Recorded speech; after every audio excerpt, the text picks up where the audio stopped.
And good morning and welcome to VSA Capital 5-Minute Morning Miner. It's Tuesday the 14th of June. It's a beautiful sunny morning. The heat wave has started in London. Royal Ascot starts today.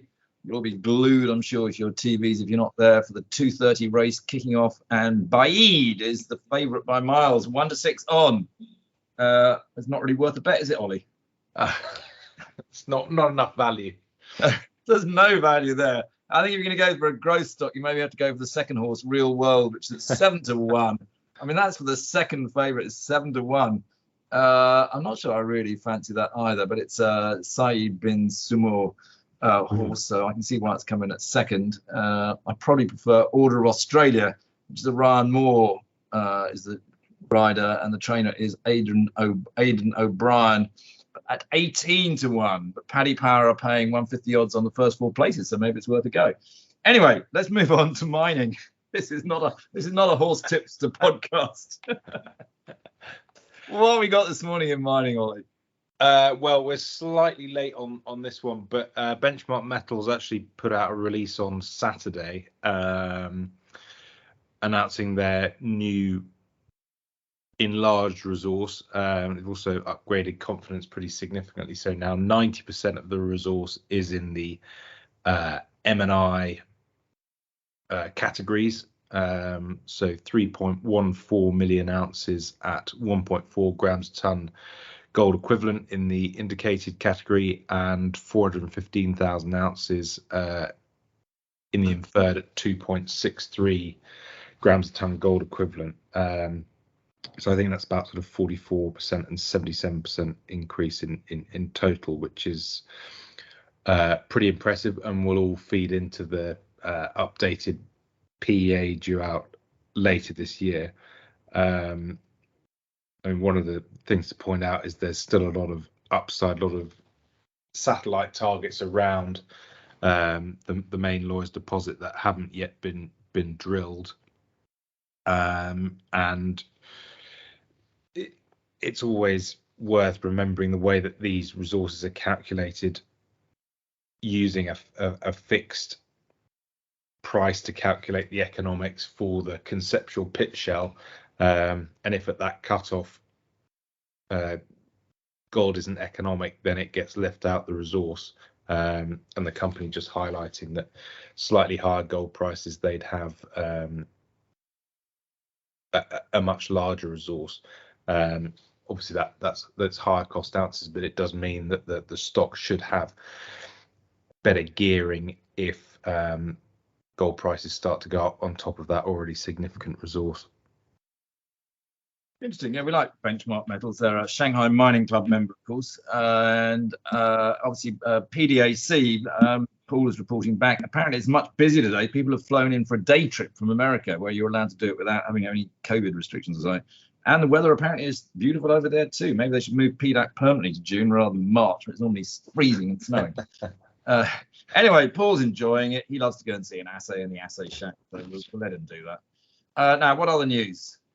I suppose that the most exciting bit of news today is the announcement, the merger between Elemental Royalties, TSX listed company with a UK management team, and Altus Strategies, which was a project generator that morphed into a royalty company backed by La Mancha, the family office behind Sentiment, and that's AIM listed. But the merger, which is recommended by the two management teams, which will see Elemental take 52.9% of the new entity, will mean that Altus comes off AIM, and the combined entity will be TSX listed only, which is disappointing, as both of these are very good companies. It'll take the asset base to, I think, sort of 69 different royalties across a range of jurisdictions.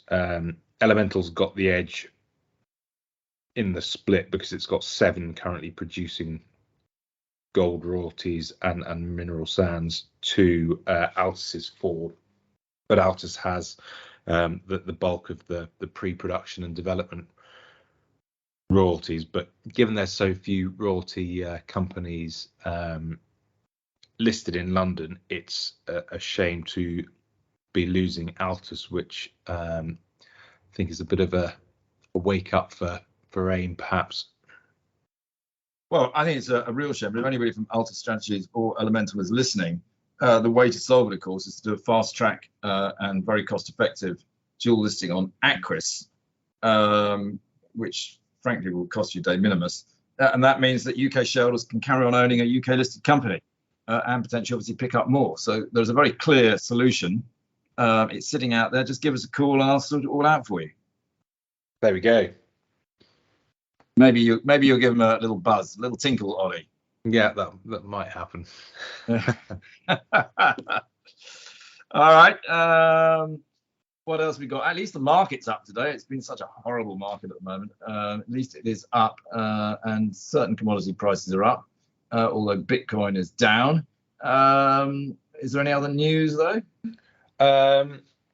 There is a new PFS, DFS from Critical Elements, spodumene lithium project in Canada. I'm really struggling to see, what's changed here other than updating cost estimates and pricing for the current market. This project, the Rose project in Quebec, seems to have been at this stage for almost the entire time that we've been covering lithium, which is quite a long time now. Yeah, we've been covering lithium for about 10 years. I must say, when we first started and it was at $6,000, no one was interested. Now suddenly, when it's at, whatever it is, $75,000, I lose track of the damn thing. Everybody's interested, which makes me a little bit nervous, I have to say. So I've been talking to a lot of people about lithium recently, and everyone seems to want to develop a lithium project and do this and do that. You've got to look really at the long-term lithium price. Not quite sure where it'll settle down, but if I was basing any project, I personally would be using near 25,000, which I know is a lot lower than it is now, but you just cannot bank on these prices staying up. I don't know what long-term price you would use actually. What would you use? We're using slightly lower than that. The way it's obviously very difficult when markets are growing so quickly, but the traditional way of looking at a commodity price curve or cost curve to make your long-term price is to add 15% to the marginal cost producer. So at the moment in lithium, the marginal cost is probably $14,000 a ton. So if you add 15% to that probably is about right at the moment for a long-term price. Because obviously, the assumption is if that's the upper end of your cost curve, that'll be where marginal supply is dictated. Yeah. Well, I've been hearing people trying to use long-term 45 or 50, which I think is way too high, personally. Absolutely, yeah. Anyway, there we go. Right, should we call it a day there? And good luck if you're following the races. Enjoy PDAC if you're at PDAC. Enjoy the weather if you're not even in the office. And we'll speak again tomorrow. Speak to you then. Cheers.